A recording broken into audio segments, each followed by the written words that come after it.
Mr. Thompson, what is your book, Policy Kings, all about? Well, it's the history of the Chicago policy racket, which is also known as the numbers racket. And for the younger of your viewers who may not know the connection, it's what you know today as the state lottery. Your book is it a history book? Oh, it's absolutely a history book. I mean, it takes you want to get into the mechanics of it. The book opens in the year 1885 and concludes in present day. And what it is, on one hand, it's a chronological walkthrough from those two extremes through the history, the rise, the conquering, the fall, the development, all these different things involving the policy racket. Again, it's what you know today as a state lottery, but it began as the numbers, policy racket. And the thing that's unique about it is that this was owned and operated by black men.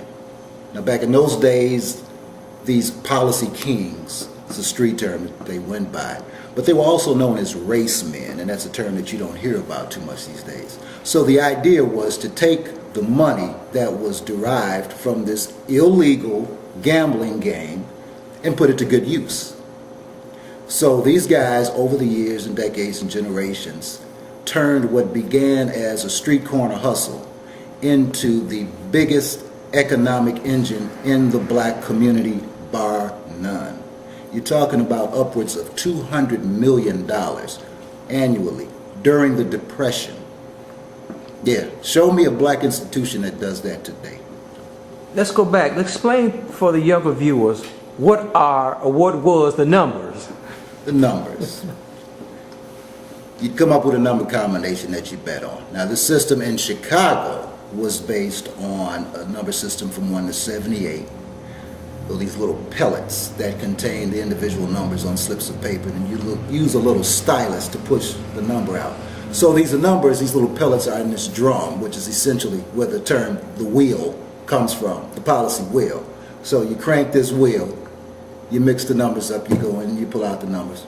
So this was done basically twice a day, and sometimes in the better days or the better years of its operation, you had 4 drawings a day. So there's the AM, the PM, there's a midnight drawing, and somewhere in between all that, they squeezed in a 4th drawing. You had 2 books. There's the one-legged book and the two-legged book. Two-legged book is 24 numbers, and the one-legged book is half that. So all these various number combinations that you could win by.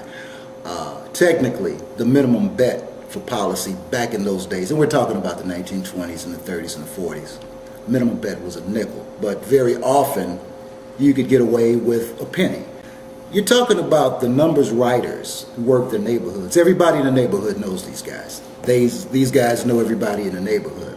So you could get away, well, I'm a little short, 2 or 3 pennies, and you would go on and write your bet. There's too many different types of bets to go into here, but the most popular bet of the era was called the gig. That's the 3-number combination.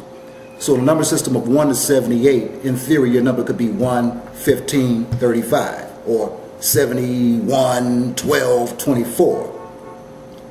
The gig today, under the state lottery, is called the daily game. All right, we're talking about the most popular bet, though there were many different types. So this went on. I mean, these guys would come, knock on your day. How you doing today, Mr. Sims? You got your numbers ready for me? Now, how much are you playing this morning? You're talking about a systematic approach to this. You're talking about an army of these guys that work the neighborhood, South Side, the West Side, what we know as Bronzeville today. But I tell you something too, I think there were probably more women working in this business than men were. That's another story. But to answer your question, that's the numbers.